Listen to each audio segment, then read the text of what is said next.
Alhamdulillahi Rabbil Alamin. Wa bihi nasta'in ala umuri dunya waddin. Wassalatu wassalam ala ashrafil anbiya wal mursalin Sayyidina wa maulana Muhammadin wa ala alihi wa sahbihi ajma'in. Amma ba'd. Subhanaka la ilma lana illa ma 'allamtana innaka antal alimul hakim. Rabbi shrah li sadri wa yassir li amri wahlul 'uqdatam min lisani yafqahu qawli. Allahumma inna nas'aluka ilman nafi'an wa rizqan thayyiban wa 'amalan mutaqabbala. Allahumma ya Allah, anugerahkan kepada kami semuanya ilmu yang bermanfaat, rezeki yang halal, yang barokah. Terimalah semua amal ibadah, amal kebaikan kami ya Allah. Amin ya rabbal alamin. Para bapak, para ibu, para jamaah majelis sholat subuh di Masjid Nurul Iman yang sama, kita memohon kepada Allah Ta'ala semoga ibu bapak dan kita semuanya serta seluruh muslimin dan muslimat senantiasa dirahmati dan diberkahi oleh Allah Subhanahu wa Ta'ala. Alhamdulillah, bersyukur kepada Allah Subhanahu wa Ta'ala, Tuhan seru sekalian alam yang kembali membuka dan memberi kesempatan kepada kita semua, sehingga pada subuh Ahad ini, tepatnya pada tanggal 26 Rabiul Akhir 1444 Hijriah, bertepatan dengan tanggal 20 November 2022 ini. Alhamdulillah, kita bersyukur kepada Allah karena kita dapat kembali hadir untuk merumput di salah satu taman surga yang bernama Majelis Taklim Masjid Nurul Iman. Maka semoga insya Allah merumputnya ibu bapak, merumputnya kita di salah satu taman surga Allah berupa majelis sholat, berupa majelis ilmu ini, semoga insya Allah akan mengantarkan kita semuanya untuk bisa melenggang masuk ke dalam surganya Allah Subhanahu wa Ta'ala kelak di hari akhir. Amin ya rabbal alamin. Para ibu, para bapak dan jamaah majelis yang dirahmati oleh Allah Ta'ala, beberapa waktu yang lalu, tepatnya pada tanggal 10 November, kita khususnya umat Islam bangsa Indonesia melaksanakan peringatan, yaitu Hari Pahlawan. Peringatan ini kita ulang setiap tanggal 10 November di tiap tahun, sejak zaman dahulu sampai sekarang. Insya Allah kita semua sudah sama mafhum bahwa tujuan dari melaksanakan peringatan Hari Pahlawan itu adalah untuk mengenang jasa-jasa, untuk mengenang pengorbanan para syuhada, para pahlawan, para mujahidin yang sudah mendharma baktikan kehidupannya untuk merebut dan mempertahankan kemerdekaan Republik Indonesia ini. Maka para jamaah sungguh sangat tepat ucapan yang pernah dilontarkan oleh Bung Karno di masa hidupnya, di mana beliau salah satunya pernah mengatakan bahwa bangsa yang besar itu adalah bangsa yang menghargai jasa-jasa para pahlawan. Kalimat menghargai jasa-jasa para pahlawan tentu tidak dimaknai menghargai dengan materi, dihargai dengan rupiah, dihargai dengan harta benda. Tetapi yang dimaksud menghargai jasa-jasa pahlawan adalah yaitu menapaktilasi, menyontoh, meniru sepak terjang para pahlawan untuk kemudian kita jadikan sebagai bahan mengisi kehidupan di masa-masa pasca kemerdekaan ini. Karenanya para jamaah rahimakumullah, sedikit kita menilik ke belakang dari peristiwa yang menjadi sebab adanya Hari Pahlawan itu, Maka mungkin insya Allah di buku-buku sejarah yang menjadi materi pelajaran itu banyak sekali melimpah materi yang akan membuat kita itu insya Allah tercengang melihat bagaimana kegagahan, keberanian, keistiqomahan, keuletan, kesungguhan para syuhada, para mujahidin, para pahlawan kita ketika itu di dalam mempertahankan kemerdekaan negeri kita yang bisa dibilang masih seumur jagung. Ya, karena pada saat itu tanggal 17 Agustus 45 dideklarasikan, diproklamasikan kemerdekaan. Kemudian pada bulan September, puncaknya November, itu kemudian terjadi upaya untuk kembali menjajah negara Indonesia. Berarti ini masih seumur jagung. Agustus, September, Oktober, November, kurang lebih umurnya baru 2 bulan lebih sedikit usia kemerdekaan negeri kita. Itu pun sudah kembali didatangi oleh pasukan Belanda bersekutu dengan pasukan Inggris. Nah, para jamaah rahimakumullah, yang cukup mengejutkan di dalam peristiwa Hari Pahlawan ini adalah yaitu tewasnya 2 jenderal, ya, 2 brigadir. Yang hal ini belum pernah diderita oleh pasukan sekutu dalam berbagai medan perang. Baik itu perang di Eropa melawan Nazi, misalnya Eropa melawan Nazi, ataupun perang Pasifik, yaitu sekutu melawan Jepang. Ya, belum pernah ada 2 jenderal yang keduanya ini mati dalam waktu yang cepat, dalam waktu yang berdekatan. Tetapi ternyata hal ini terjadi di Surabaya. Ketika itu sekutu datang, ada yang datang melalui Jakarta, Semarang, dan Surabaya. Di Surabaya ini ada 2 jenderal, yaitu mereka ini yang tewas ini Jenderal AWS Malabi dan Brigadir Jenderal Guy Loser Simon. Ya, keduanya ini tewas dalam waktu yang berdekatan.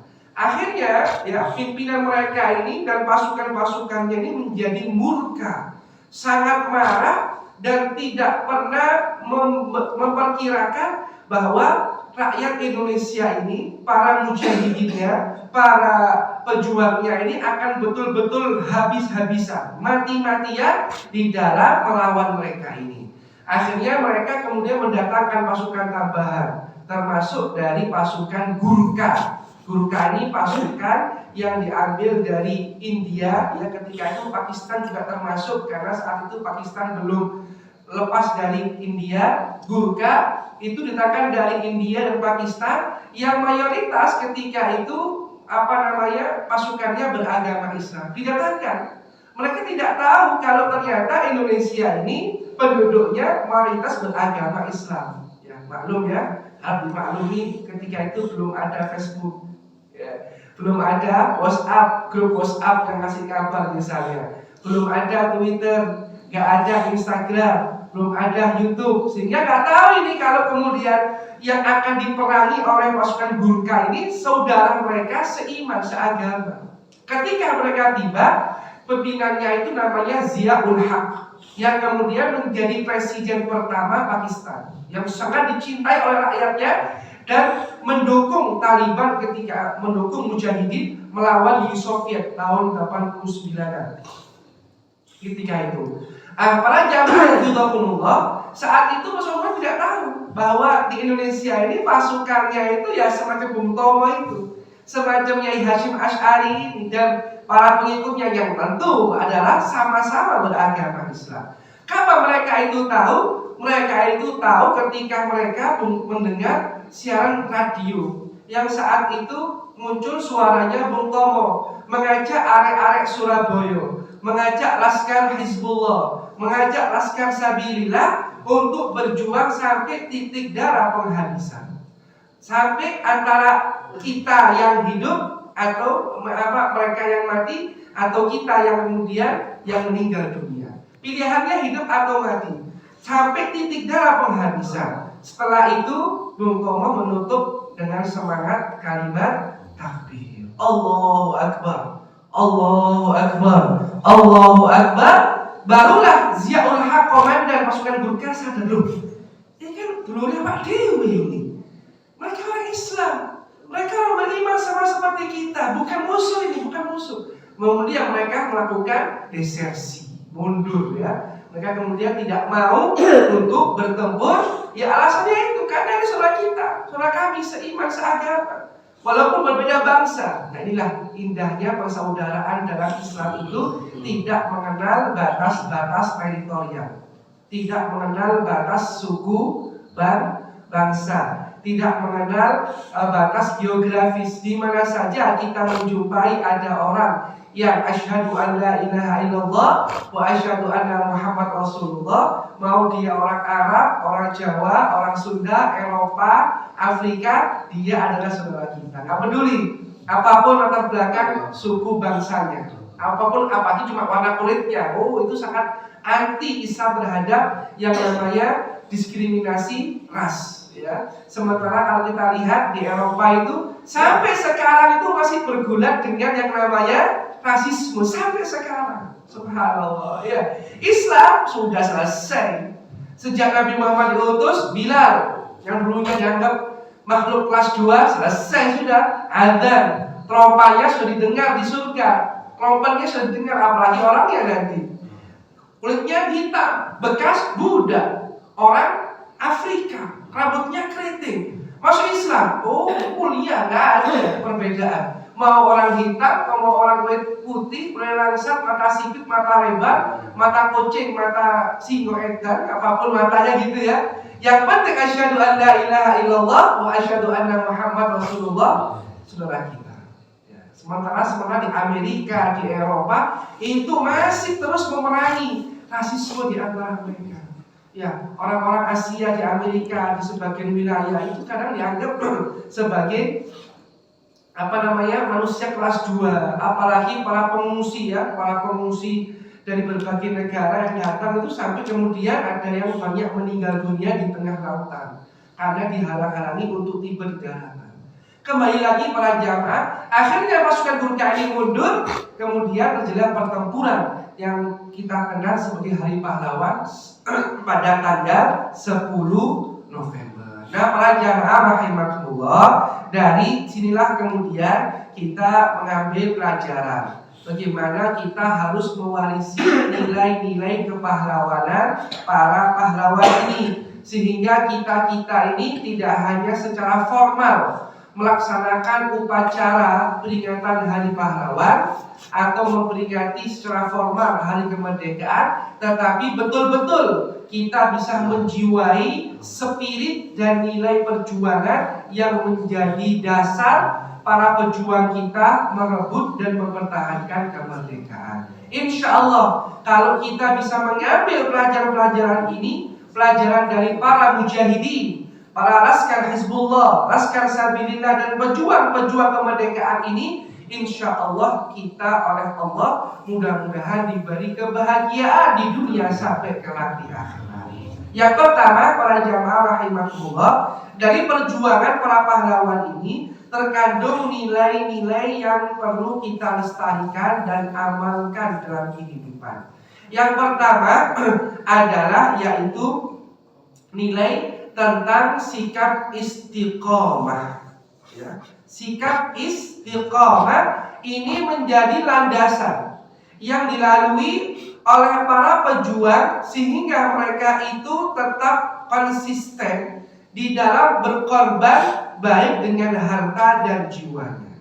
Nah, ini para jamaah yang sangat dibutuhkan oleh setiap pejuang, baik pejuang di masa lalu maupun di pejuang di masa kini, dan sampai kapan saja yang namanya seorang pejuang itu butuh sikap istiqomah, konsistensi, sikap ajak di dalam berjuang. Ini hal yang mutlak harus dimiliki. Karena seorang pejuang tanpa keistiqomahan bisa jadi dia akan mengalami degradasi moral ketika misalnya dia tergiur oleh bujuk rayu, baik itu berupa harta, berupa misalnya perempuan, berupa rumah, materi, berupa jabatan, asalkan dia meletakkan semangat perjuangannya untuk melawan sesuatu yang seharusnya memang untuk dilawan. melawan kezaliman misalnya. Ini bagi orang yang tidak tahan dengan godaan atau dengan resistensi atau dengan misalnya dengan tekanan-tekanan misalnya, bisa jadi dia akan berubah haluan atau dia kemudian akan mundur. Dia tidak menggembosi, tapi kemudian dia akan mundur begitu saja karena tidak kuat dengan yang namanya tekanan-tekanan dari pihak-pihak tertentu ketika dia memperjuangkan sesuatu. Maka para jamaah, istiqamah ini sikap yang penting. Dan kita sebagai orang Islam adalah kita ini pejuang. Semua kita ini pejuang sesuai dengan kapasitasnya. Yang takmir misalnya, berarti dia takmir sebagai pejuang untuk memakmurkan rumah Allah Ta'ala misalnya. Yang suami pejuang bagi keluarganya, sehingga dia istiqamah untuk bagaimana mendapatkan atau menjemput rezeki sebagai nafkah dengan jalan yang halal. Pejuang istiqamah, harus istiqamah. Kalau pejuang keluarga gak istiqamah, nanti kemudian menghalalkan segala cara. Alhamdulillah, nggak peduli ini uang dari sogokan, ini uang dari hasil ini, yang penting saya dapat pulang ke rumah, dapat uang untuk anak istri saya. Ini kalau pejuang keluarga yang kehilangan sikap istiqomah. Pejuang ilmu misalnya, guru, dosen, karyawan sekolah, para santri, para siswa, para mahasiswa butuh istiqomah. Kalau nggak istiqomah misalnya, mahasiswa nggak istiqomah, nanti molor kuliahnya sampai diancam untuk DO misalnya. Sampai semester 13 misalnya. Kenapa? Kurang istiqomah. Jadi kalau istiqomah, Masya Allah, semester 7 sudah skripsi, semester 8 ujian selesai, wisuda misalnya. Nah ini, bagi yang anak-anak sekolah istiqomah terus. Bagi guru-guru istiqomah juga penting. Maka ibu bapak rahimakumullah, istiqomah itu bisa kita amalkan sesuai dengan kapasitas perjuangan kita selama ini.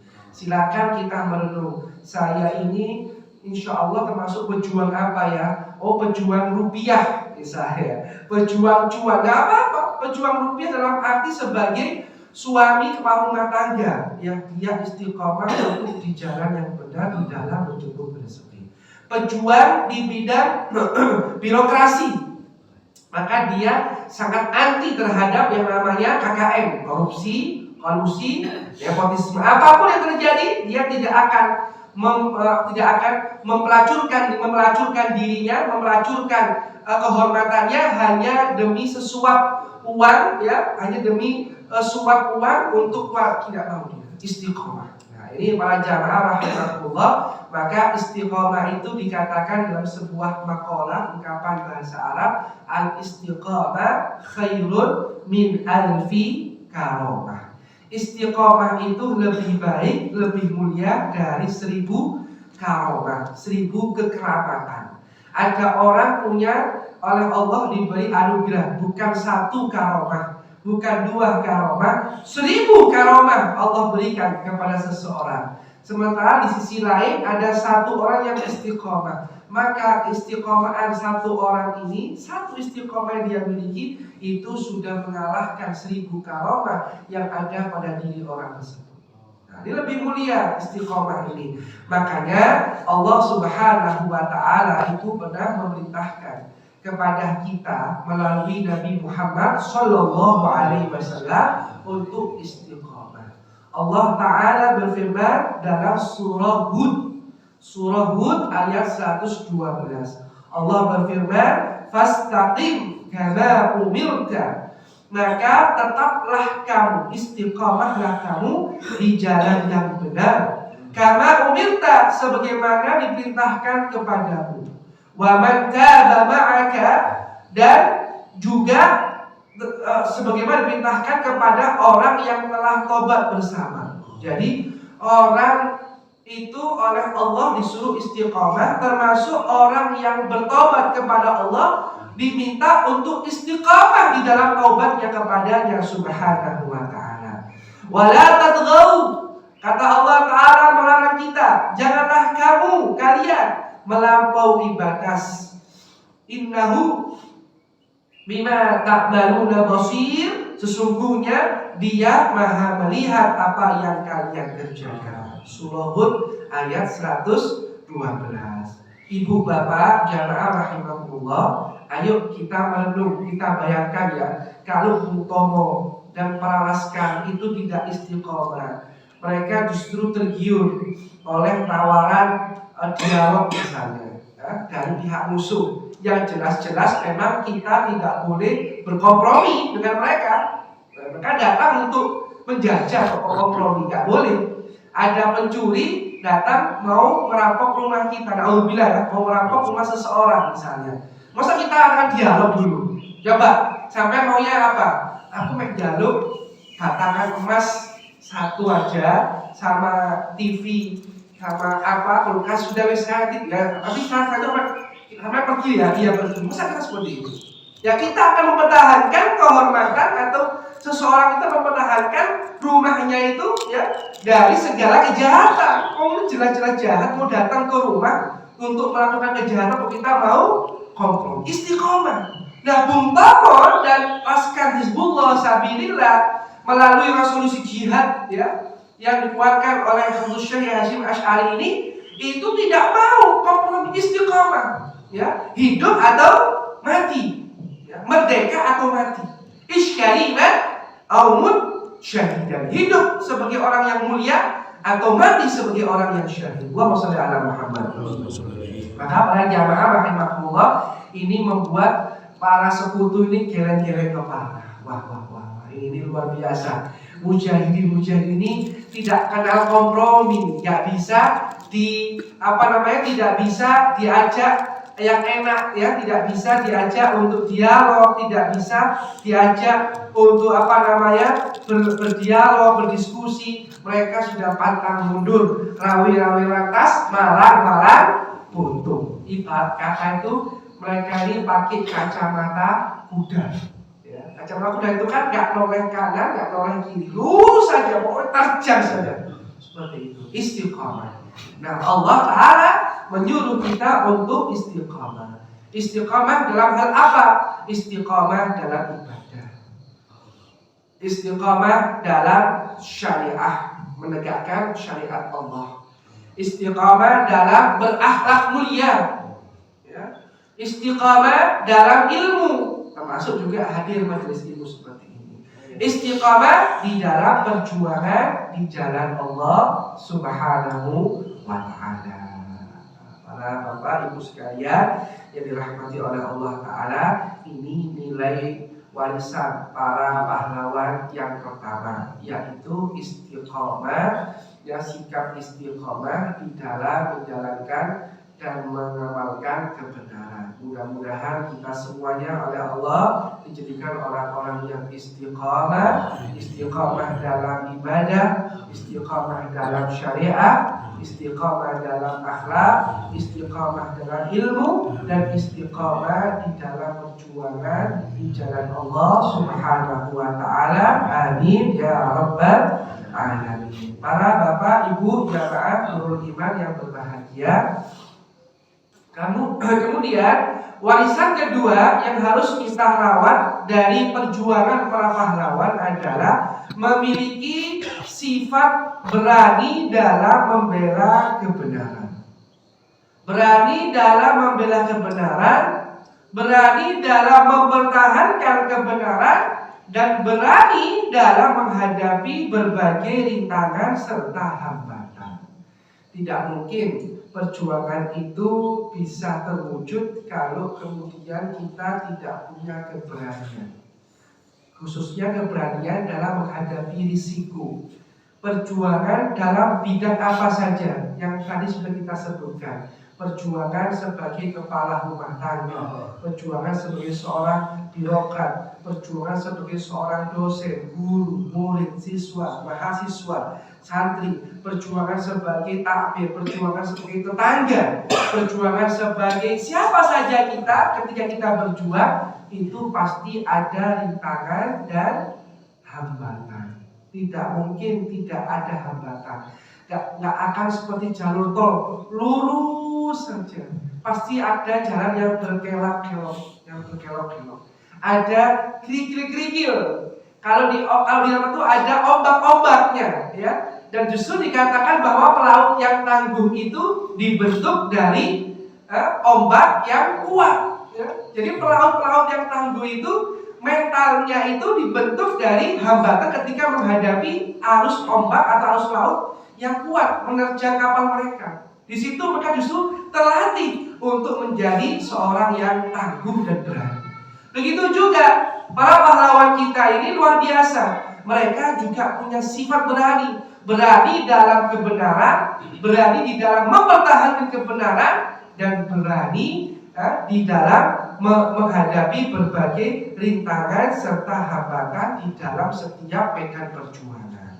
Maka para jamaah, kita ambil satu contoh saja, misalnya sifat pemberani dari para laskar ini, khususnya dalam konteks Hari Pahlawan kemarin adalah yaitu tentang jumlah senjata dan kualitas persenjataan. Kalau kita bicara soal itu, kira-kira siapa yang menang? Pihak kita atau pihak musuh? Jelas pihak musuh. Belanda, Inggris lengkap datang ke tanah air kita ini, Pak Bu, ya.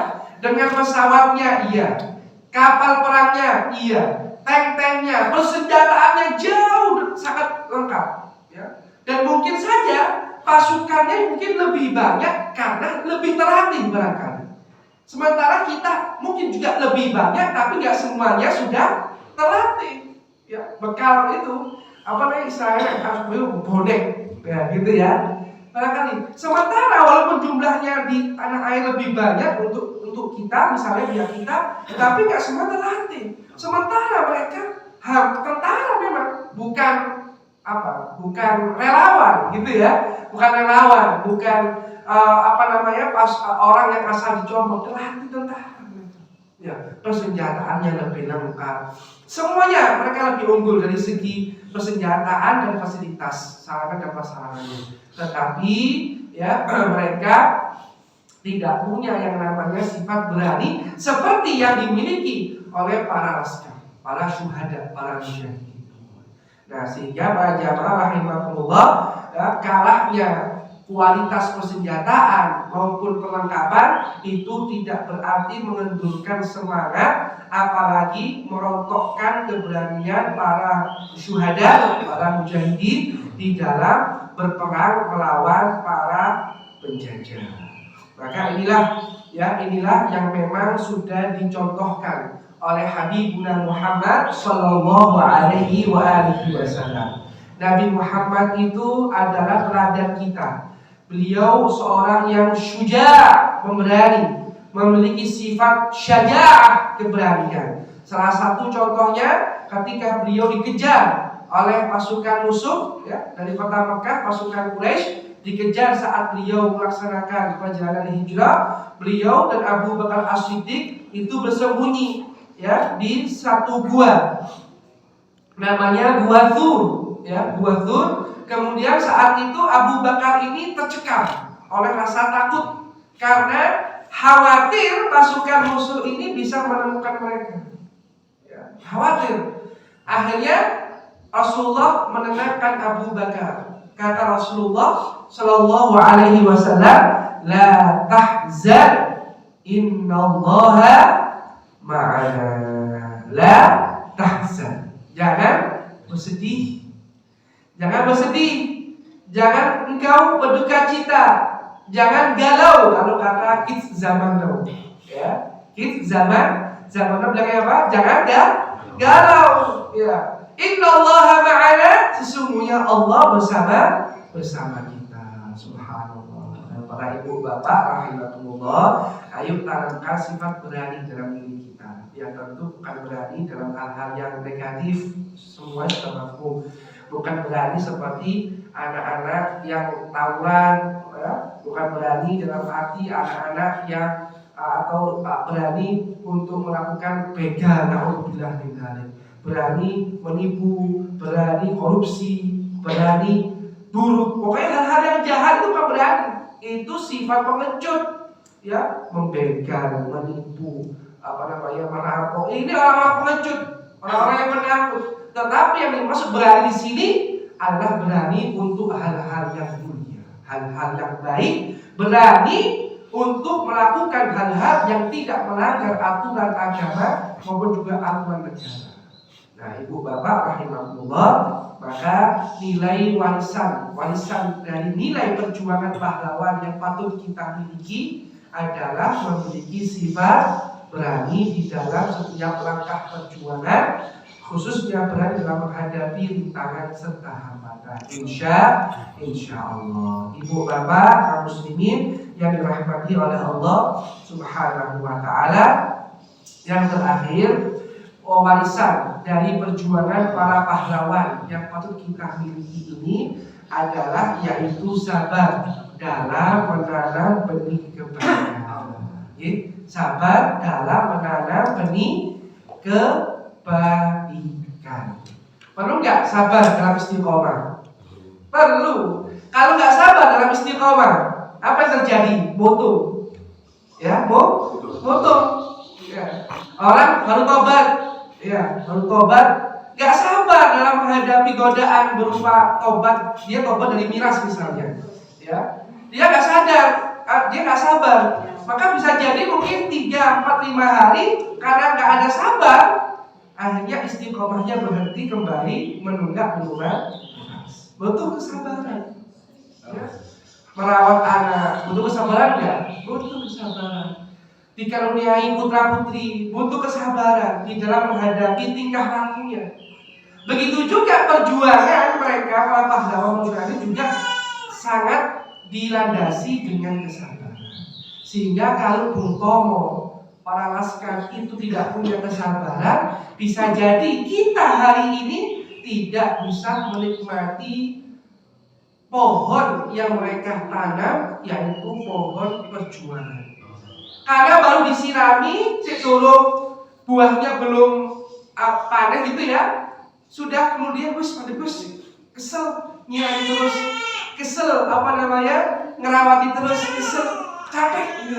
Maka kita hari ini nggak tahu dia pohon yang dulu pernah ditanam ya, kan? Sementara kita lihat orang-orang yang istiqomah, contohnya orang yang tanam pohon ini kan, dirawat pohonnya. Kan dulunya langsung gede gitu pohonnya. Biar langsung gede gini tuh. Tuku jadi atau beli secili dulu pohonnya ini misalnya. Kan kebanyakan dari awal dari kecil ditanami, disiram, diberi pupuk, dirawat, dijaga, sampai kemudian lebat seperti ini. Nah, anak-anak yang baru lahir, anak-anak yang sekarang ini kan nggak tahu dulu dia seperti apa perjuangannya orang tuanya ketika mereka menanam pohon. Tapi mereka bisa menikmati hasil apa yang mereka tanam. Subhanallah, akhirnya apa? Lingkungan menjadi lebih asri, nggak panas. Kita bisa menikmati buahnya misalnya, kalau ada buahnya dan sebagainya. Begitu juga karena sabar inilah kita bisa menikmati hasil perjuangan dari apa yang ditanam oleh para syuhada, para mujahidin berupa pohon perjuangan tersebut. Nah, sehingga sabar ini adalah suatu hal yang harus kita miliki. Mereka ini sabar dalam menghadapi kesusahan hidup, ya, akibat diburu oleh para musuh. Jadi kayak Jenderal Sudirman itu kan harus berpindah dari satu tempat ke tempat yang lain, walaupun beliau dalam keadaan sakit, ditandu seperti itu. Ya. Jenderal besar Sudirman. Hanya ada berapa? 3 ya di Indonesia ini Jenderal bintang 5 itu ya. Sudirman, kemudian siapa itu? Jenderal A.H. Nasution, kemudian Jenderal Soeharto yang bintang 5 seperti itu. Jenderal Sudirman berpindah di tempat yang lain untuk menghindari kejaran musuh. Sabar. Seandainya mereka kehilangan kesabaran, mungkin kita tidak bisa menikmati apa yang pernah mereka tanam dalam misi kemerdekaan. Nah, para jamaah rahimahullah, sering gak panjenengan itu mengatakan atau mendengar bahwa sabar itu ada batasnya? Pernah gak mendengar itu? Pernah mengucapkan juga.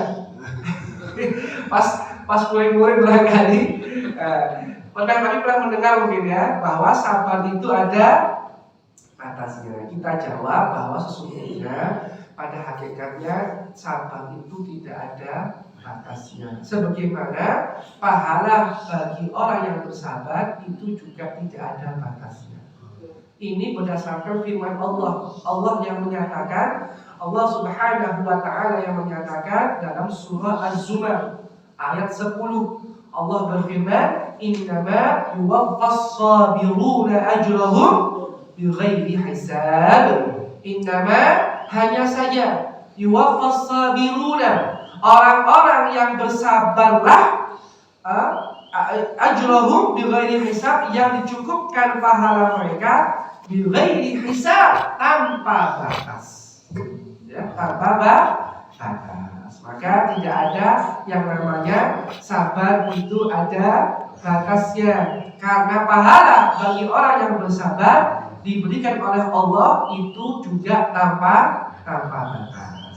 Maka dari itu para jamaah rahimahullah, ayat ini mengajarkan kepada kita bahwa Allah Subhanahu wa taala itu bersama orang-orang yang sabar. Ya, innallaha ma'as sabirin. Sesungguhnya Allah bersama orang-orang yang sabar. Kemudian Allah Subhanahu wa taala akan memberikan kepada kita kedudukan yang mulia jika kita menjadi pribadi yang sabar. Ya, kemudian ganjaran dan penghargaan semacam ini ya, Allah bersama orang yang sabar. Allah akan memberikan kedudukan yang mulia bagi orang yang sabar. Allah memberikan pahala tanpa batas bagi orang yang sabar. 3 hal ini saja sudah lebih dari cukup untuk memacu diri kita dalam mewujudkan sikap sabar yang tiada batas. Insya Allah. Nah, ibu bapak jamaah rahimahullah, inilah warisan dari para pahlawan. Para pahlawan kita tidak mewariskan jabatan untuk anak cucunya, untuk para umat sepeninggalnya, untuk para masyarakat sepeninggalnya. Tidak, mereka tidak mewariskan jabatan, harta, kedudukan, sijasana, tetapi mereka mewariskan 3 nilai. Yang pertama adalah sikap istiqomah. Istiqomah itu lebih mulia dari 1000 karomah. Ya, sampai ada satu sahabat pernah datang kepada Nabi minta diberi satu amalan yang permintaan ini tidak akan dia mintakan kecuali hanya untuk Rasulullah SAW. Dia ajukan. Artinya, wahai Rasulullah, bila saya nasihat yang tidak akan aku mintakan nasihatnya kecuali hanya kepadamu. Maka sahabat Nabi ini diberi jawaban atau nasihat oleh Nabi. Qul, katakan, amantu billah, katakan, aku beriman kepada Allah. Tsumma istaqim, kemudian bersikaplah istiqomah. Singkat Pak, memang singkat. Aku beriman kepada Allah, kemudian istiqomah. Tapi penjabarannya kan panjang. Iman kepada Allah itu apa? Melaksanakan perintahnya. Apa aja? Ini. Menjauhi ini. Istiqomah dalam melaksanakan perintah Allah dan istiqomah di dalam menjauhi larangan Allah. Rasulullah. Jadi ibu bapak rahimahullah, kita tentu mengaku beriman, ya? Beriman enggak? Beriman, alhamdulillah. Ojo sampai kita meninggal dunia kecuali kita tetap dalam keadaan beriman kepada Allah. Wala tamutunna illa wa antum muslimun. Ya. Maka mari kita pertahankan iman kita sampai akhir hayat dengan melaksanakan perintah Allah, menjauhi larangan Allah, dan istiqomahlah kita dalam setiap aksi perjuangan. Insya Allah. Yang kedua, warisan nilai